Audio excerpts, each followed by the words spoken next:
Have you ever wondered what happens when a single moment of kindness becomes a deadly trap? In the golden corridors of Dubai's most exclusive royal palace, where every surface gleams with imported marble and every breath costs more than most people's monthly salary, Maria Santos believed she had found her fairy tale. What started as gratitude would end in blood, and what began as a secret would destroy a kingdom built on sand.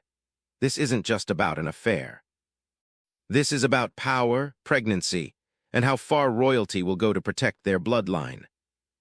On the morning of September 3, 2024, the emergency sirens that pierced the desert silence weren't the usual call to prayer echoing across Dubai's skyline.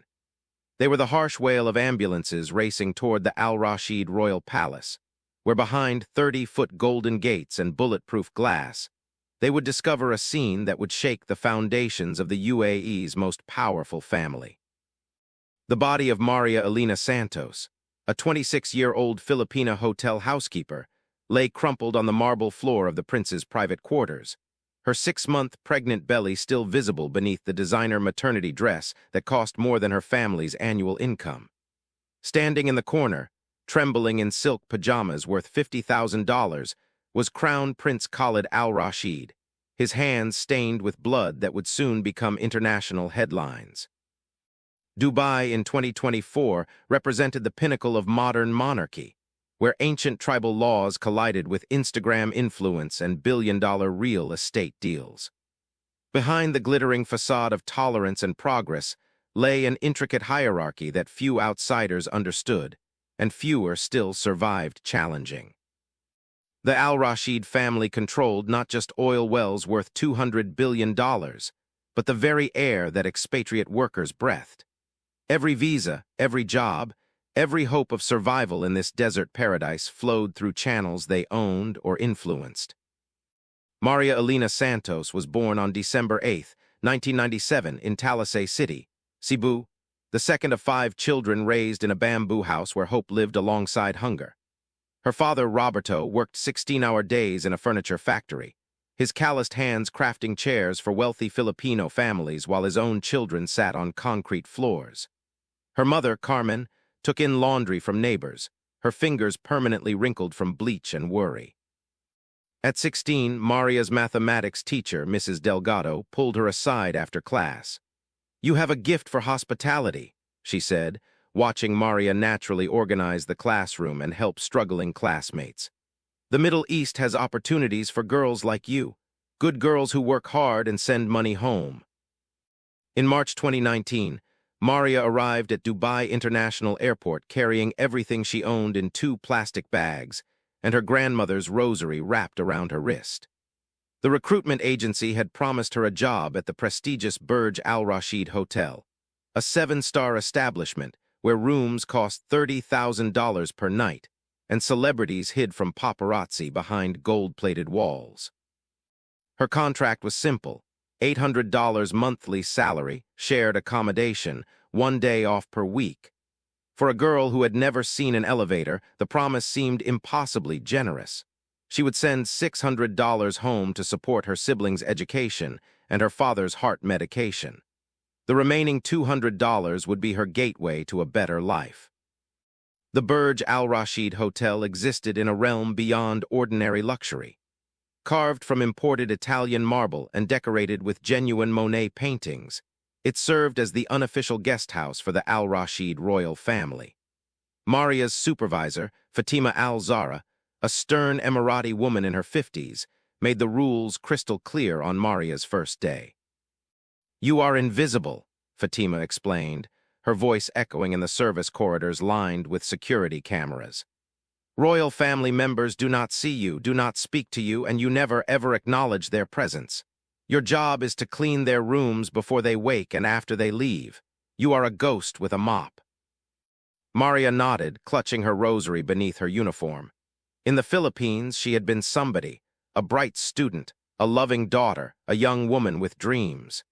Here, she was employee 47,291, another Filipina face in a city built by invisible hands. Crown Prince Khalid bin Mohammed Al-Rashid represented everything Dubai's elite valued and feared in equal measure. Born in 1985 to the ruler's first wife, he had inherited not just a $50 billion fortune, but the psychological complexity that came with absolute power granted at birth. Educated at Harvard Business School and trained in Swiss finishing schools, Khalid spoke 7 languages fluently and could discuss everything from cryptocurrency to classical music with equal expertise. But beneath the polished exterior lay a man who had never heard the word no applied to himself, creating a dangerous combination of intelligence and entitlement.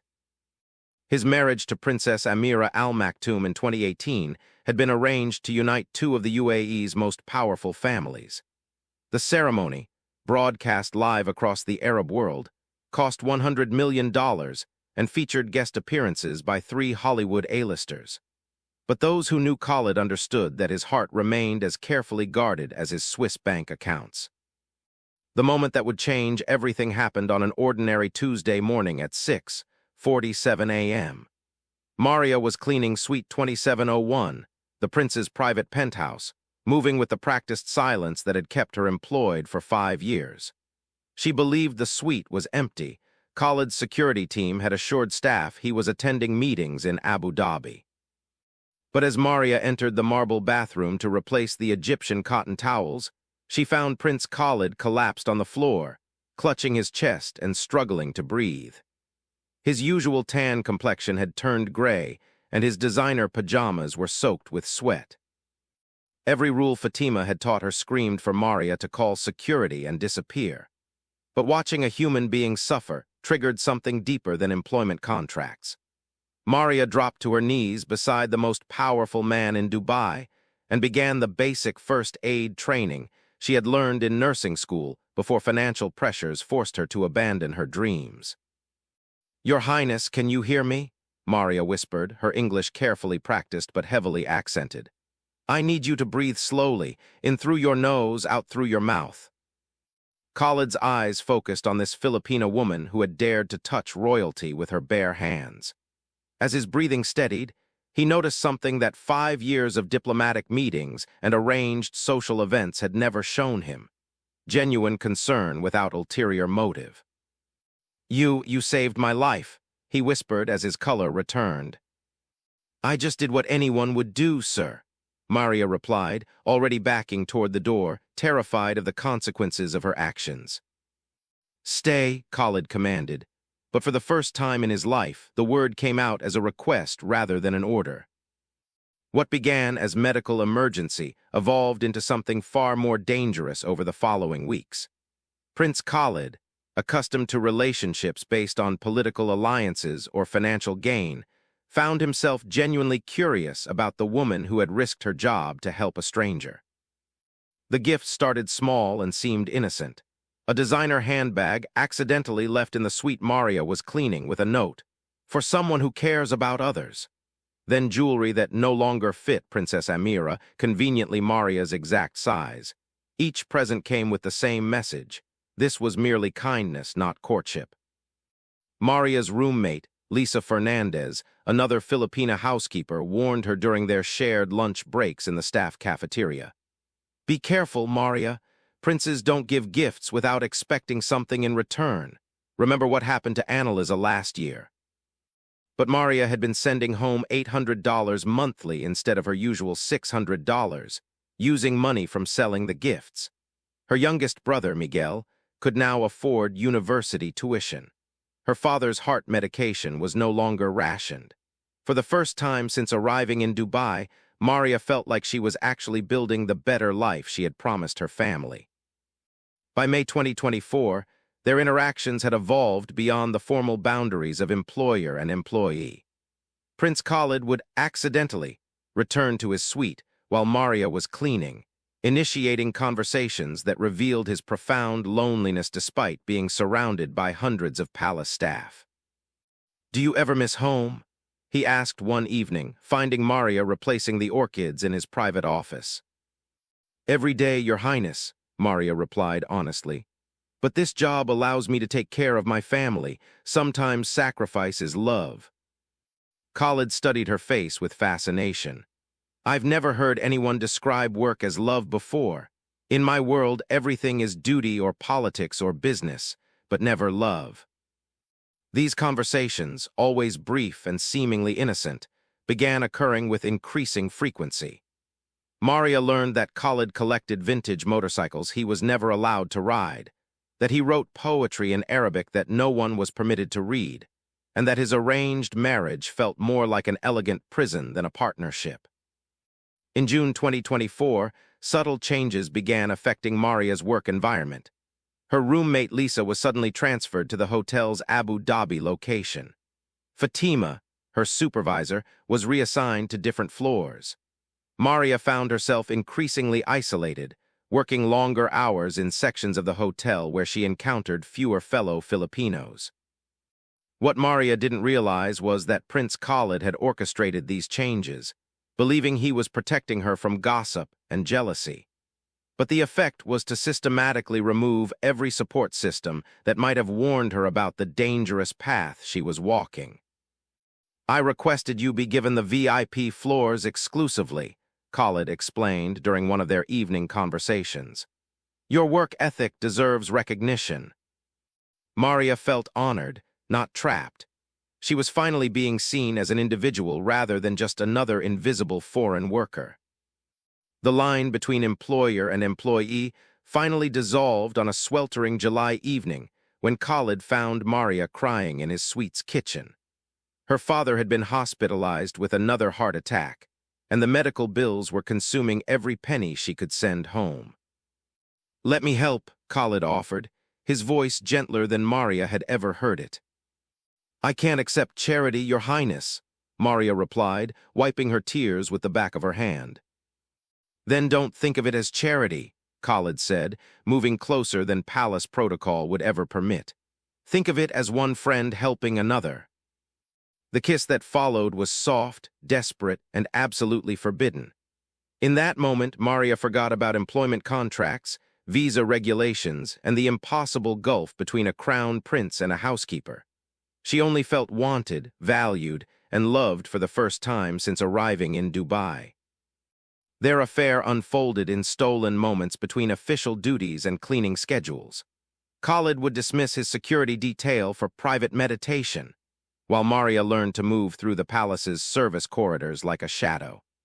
They met in his private library, surrounded by first-edition books worth millions, where Khalid would read her Arabic love poetry translated into English. "In my culture," Maria whispered during one of their midnight encounters, "what we're doing would shame my entire family." "In mine," Khalid replied, stroking her hair, "it could destroy a dynasty, but I've never felt more alive than when I'm with you." For Maria, the physical intimacy was secondary to the emotional connection. Prince Khalid listened to her dreams of opening a clinic in the Philippines, her fears about her father's health, her guilt about being away from family celebrations. He made her feel seen in a way that 5 years of invisibility had convinced her was impossible. The morning sickness started in late August, but Maria attributed it to stress about her father's ongoing medical treatment. When her period was 3 weeks late, she convinced herself it was the Dubai heat and irregular work schedule affecting her body. The pregnancy test, purchased from a pharmacy in a distant Dubai mall where no Filipino workers would recognize her, showed 2 clear pink lines. Maria stared at the result in the employee bathroom, her hands shaking as the full implications crashed over her. She was carrying the child of Dubai's crown prince, a child that would be born to an unmarried Filipina housekeeper with no legal status, no protection, and no future in a country where royal bloodlines were guarded more carefully than state secrets. That evening, when Khalid found her in his suite's garden, her tear-streaked face told him everything before she could speak.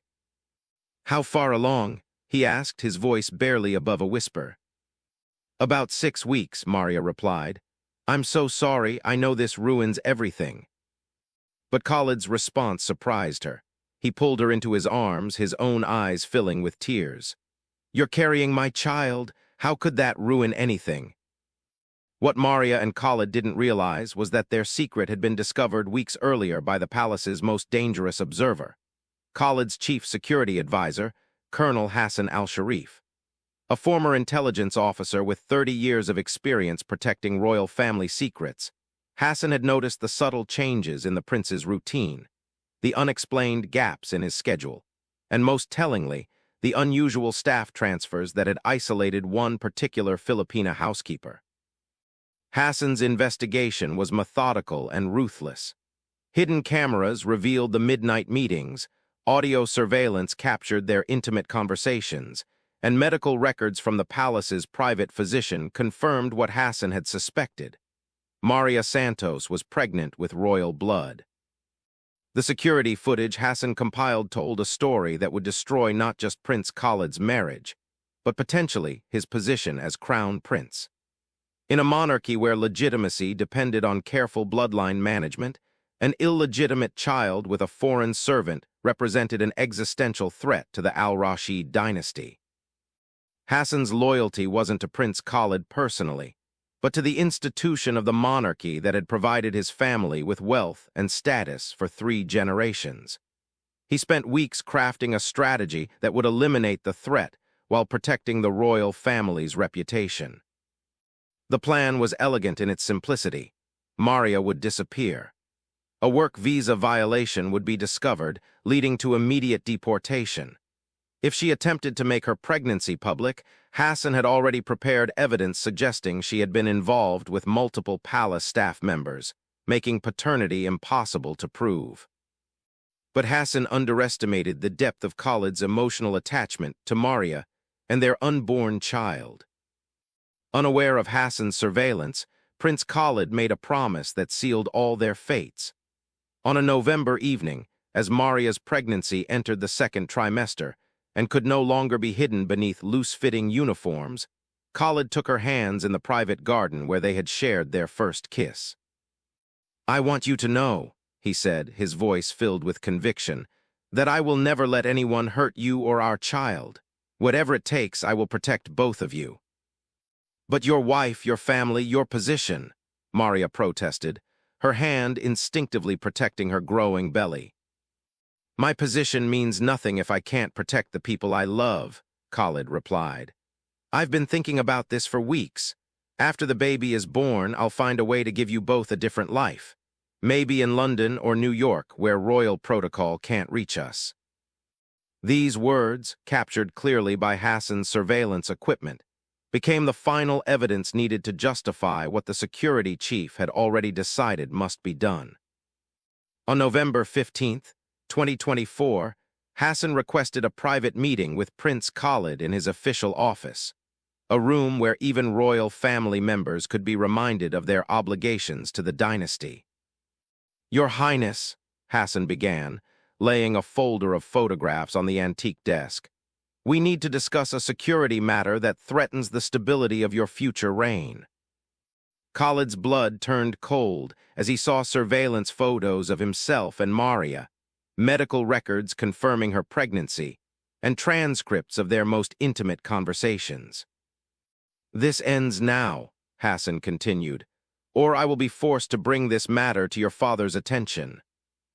For the first time in his privileged life, Crown Prince Khalid faced a situation where his royal status couldn't guarantee the outcome he desired.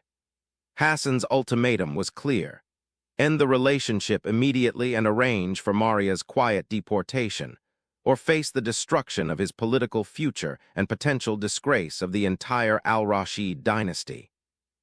But Khalid had underestimated how completely his feelings for Maria had changed him. The man who had once viewed women as political assets or temporary entertainment now found himself willing to sacrifice everything for a Filipina housekeeper carrying his child. "I won't abandon her," Khalid told Hassan during their second confrontation. "Find another solution." "There is no other solution, Your Highness," Hassan replied coldly. "The girl must go, the pregnancy must be terminated, the scandal must be buried." "Then you'll have to go through me first," Khalid said, surprising both men with the steel in his voice. By late November, Maria sensed the shift in palace dynamics even before Khalid explained Hassan's threats. Her work assignments changed daily, preventing her from establishing any routine that would allow for private meetings with the prince. Fellow Filipino workers began avoiding her, as if association with her had become dangerous. Most troubling, Maria noticed new security personnel appearing in corridors she had walked safely for months. These weren't the familiar palace guards who had learned to treat foreign workers with indifferent professionalism. These were men with cold eyes who watched her every movement as if she were a threat to national security. "They know," Maria told Khalid during what would be their final secret meeting in his private library. "I can feel them watching me constantly." "I won't let them hurt you," Khalid promised, but Maria heard the uncertainty in his voice for the first time since their affair began. Desperate to protect Maria and their unborn child, Khalid devised a plan that demonstrated both his love and his dangerous naivety about the forces aligned against them. Using his personal security clearance, he arranged for Maria to be transferred to his private residence within the palace complex, ostensibly as his personal housekeeper. The plan was to hide Maria in his quarters until after the baby was born, then use his diplomatic connections to arrange new identities and safe passage to a country beyond Hassan's reach. What Khalid failed to understand was that moving Maria closer to him only made Hassan's job easier. "This is temporary," Khalid assured Maria as he showed her the luxurious servants' quarters adjacent to his private suite. "In a few months, we'll have our family and our freedom." Maria wanted to believe him, but her 6 months of pregnancy had taught her to trust her instincts about danger. Every intuition she possessed screamed that they were walking into a trap. Colonel Hassan watched Prince Khalid's amateur escape plan unfold with the patience of a professional who understood that rope must be given before it could become a noose. Moving Maria into the prince's private residence provided Hassan with the perfect opportunity to eliminate the threat while maintaining plausible deniability. The plan Hassan crafted was brutal in its simplicity. A lover's quarrel turned violent, a pregnant woman's tragic fall, a grieving prince's temporary mental breakdown requiring medical intervention and extended recovery abroad. By the time Khalid returned to Dubai, Maria Santos would be a closed file, and the illegitimate pregnancy would be a secret buried with its mother. On the evening that would end 2 lives and destroy a third, Prince Khalid returned to his private quarters after a diplomatic dinner with visiting European ambassadors. He found Maria sitting in the marble bathroom, staring at her reflection with the hollow expression of someone who had finally accepted their fate. "They're going to kill me," she said without turning around when she heard his footsteps. "Your security chief, Hassan, he was here today. He didn't say it directly, but I understood."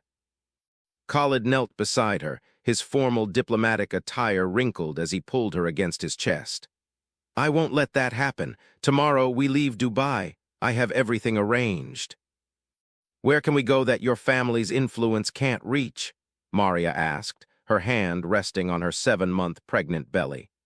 "Your father rules this country. Your uncles have connections across the Middle East. Hassan trained with intelligence services in 3 different nations." "London," Khalid said desperately.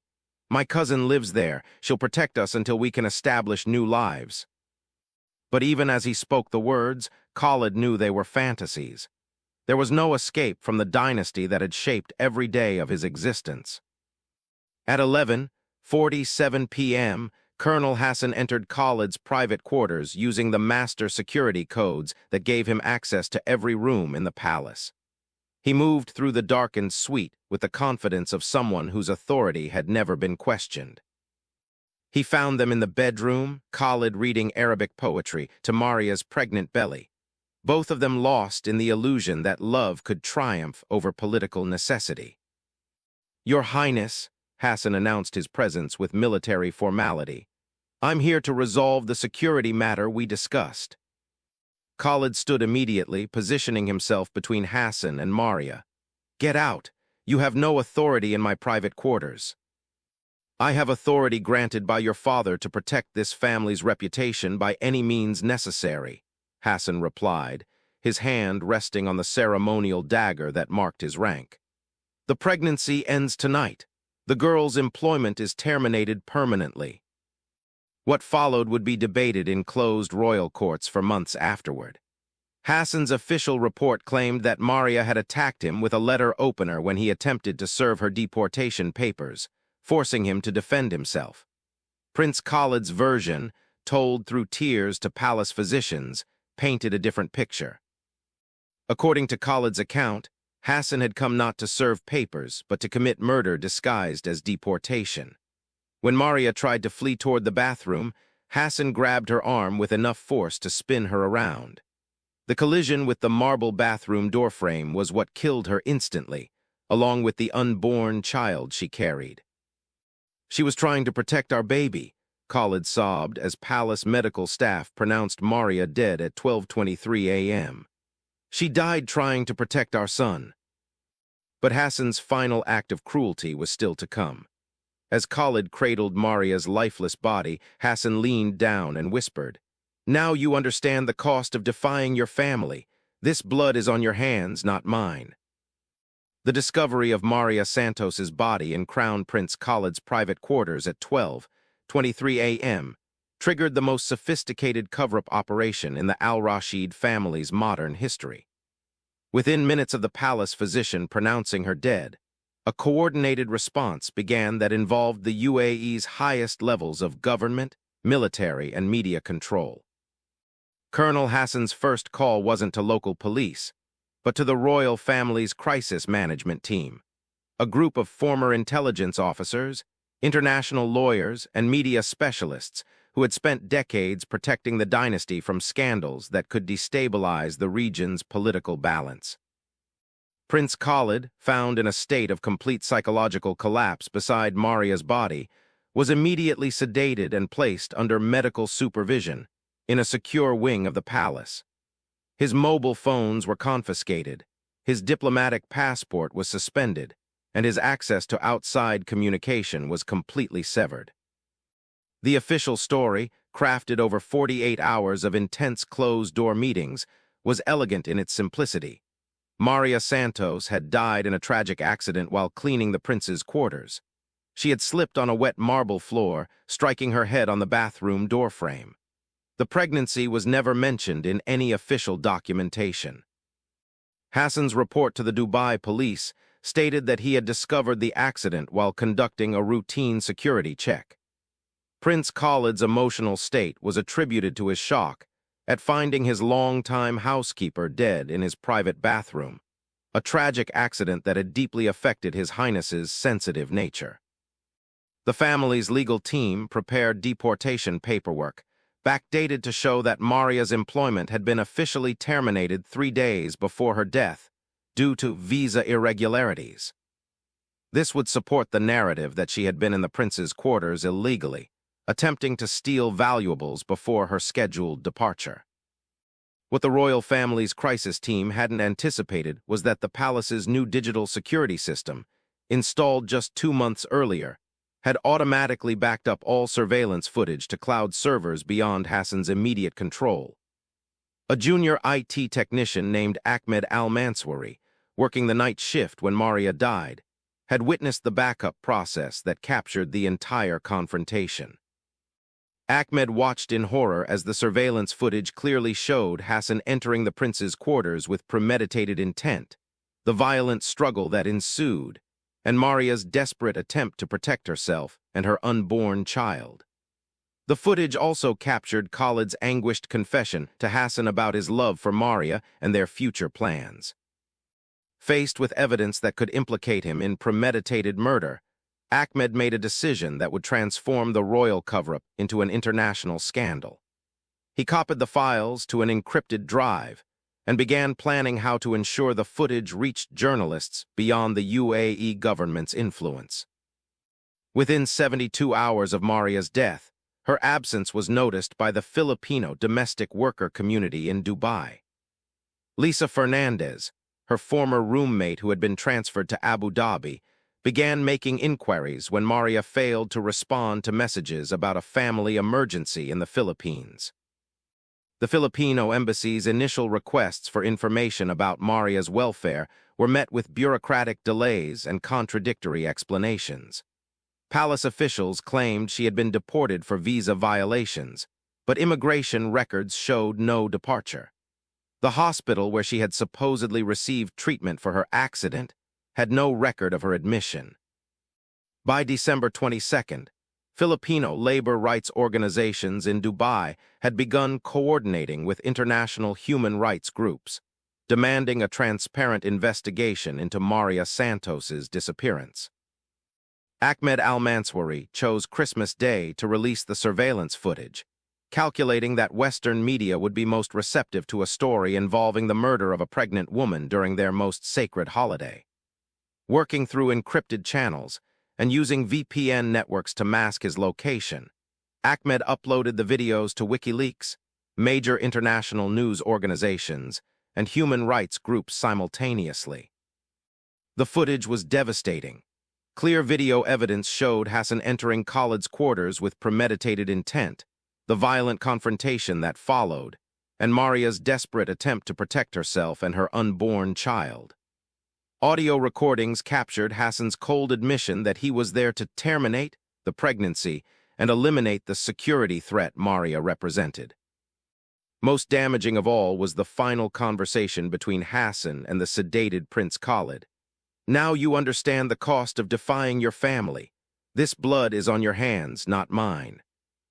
Within 6 hours of the leak, the story dominated international headlines. Pregnant Filipina murdered in Dubai Royal Palace. Crown Prince's secret affair ends in murder. Royal cover UP exposed by security footage. CNN, BBC, Al Jazeera, and major Asian news networks began broadcasting continuous coverage. The story combined every element guaranteed to capture global attention: royal scandal, international romance, a pregnant victim, systematic cover-up, and clear video evidence of the crime.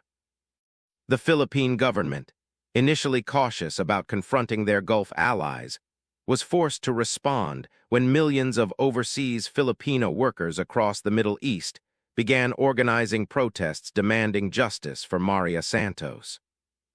The leaked footage revealed not just the murder, but Prince Khalid's complete psychological collapse in its aftermath. Video showed him cradling Maria's body while repeating, "I promise to protect you. I promise to protect our son." Palace physicians were forced to acknowledge that the Crown Prince had suffered a severe nervous breakdown and was receiving intensive psychiatric care. What they didn't reveal was that Khalid had attempted suicide 3 times since Maria's death and was being kept under constant medical supervision. His wife, Princess Amira, issued a statement through the palace's public relations team expressing deep sympathy for the tragic accident that befell a long-time palace employee.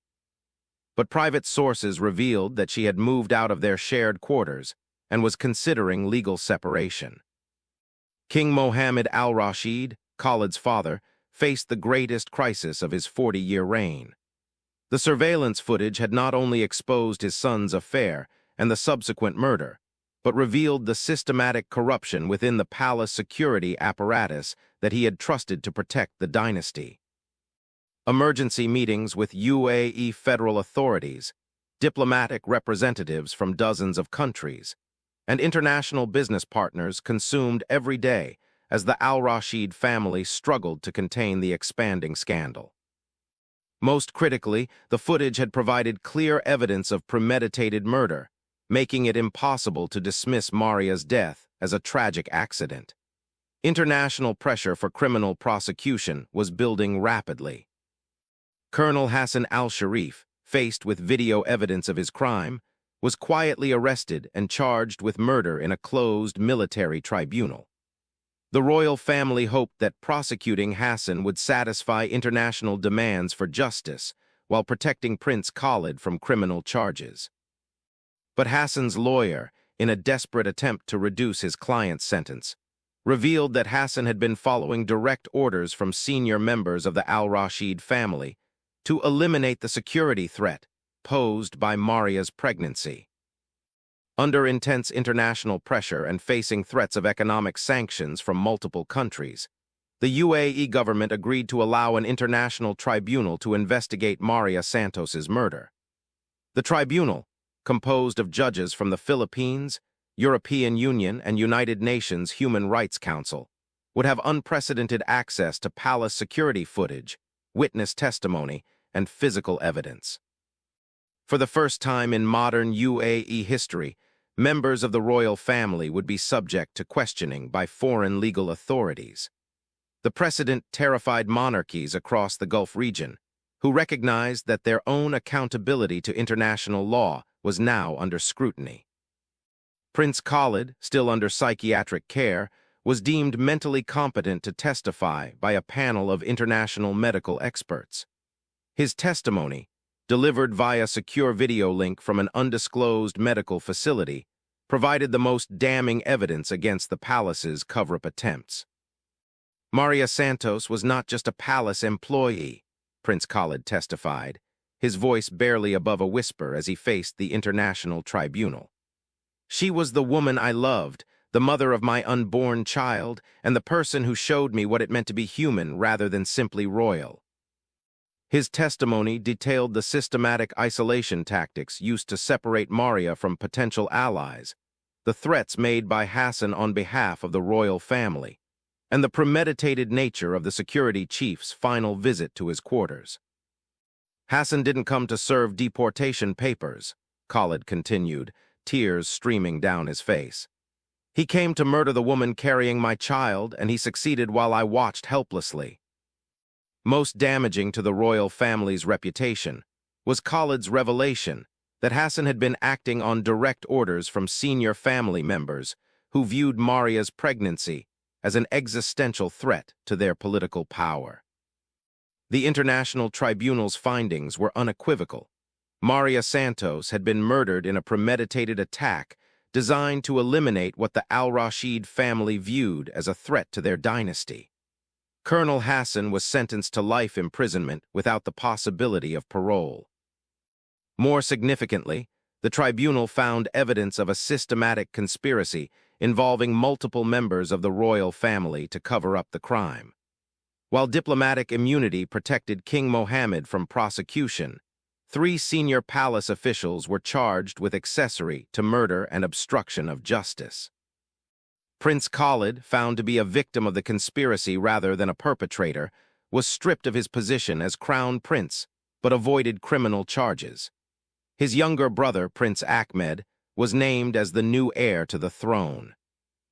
Unable to return to his previous life, but unwilling to remain in a system that had murdered the woman he loved, Prince Khalid made an unprecedented decision. In March 2025, he formally renounced his royal titles, his inheritance, and his UAE citizenship. "I cannot represent a family that values political power more than human life," he announced in his resignation statement. "Maria Santos died because she loved someone she wasn't supposed to love, and because I was too weak to protect her from the system that created me." Khalid relocated to London, where he began working with international human rights organizations focused on protecting migrant workers in the Gulf region. His insider knowledge of royal family operations and palace security procedures made him an invaluable advocate for systematic reforms.